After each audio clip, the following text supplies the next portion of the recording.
La escanda de Asturias es un cereal autóctono, cultivado desde tiempos remotos en el Principado.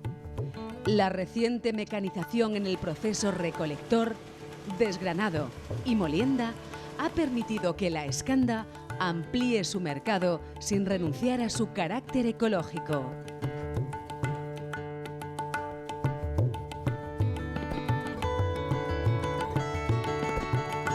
La escanda aquí en Asturias aparecen vestigios, concretamente en Buxo, en excavaciones arqueológicas, desde hace más de 4000 años.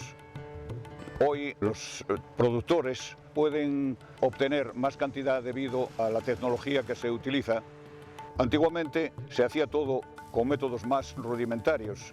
Hoy se recoge con máquinas cosechadoras y una máquina cosechadora en 2 horas recoge tanta escanda como podía recoger una familia en una semana o en 2.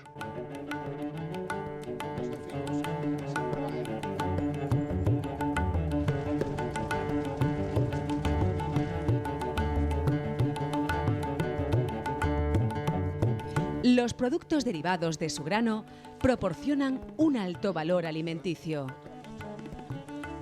Las producciones pueden estar rondando las 150 o 200 toneladas, cuando menos, solamente en Asturias y casi en producción ecológica, la inmensa mayoría. Estamos hablando del producto de cultivo directo que más superficie en ecológico tiene actualmente en Asturias.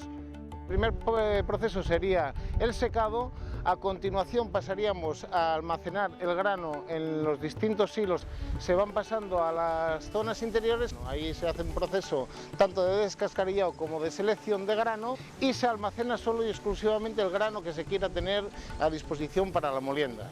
A continuación ese grano pasa a la zona de molturación, a donde se hace toda la molienda en molinos de piedra. Lo mismo podemos sacar harinas totalmente integrales, 100% integrales, como harinas totalmente refinadas o harinas intermedias. A partir de ahí el proceso ya es exclusivamente de envasados, en sacos de 25 kilos normalmente, o envasados de a kilo para consumo de domésticos.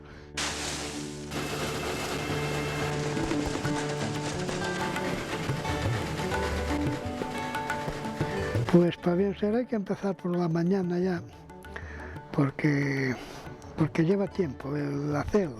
Hay que preparar, piñerar y después pues ir calentando el agua o la leche según con lo que se amase, hacer el formiento y después de amasado, que lleva como 1 hora de amasar, pues hay que dejarlo que hielde. La escanda asturiana estimula el sistema inmune del cuerpo. Tiene un alto contenido en fibra y en vitamina B. Escanda de Asturias, una apuesta por lo nuestro, una calidad certificada. Consúmela.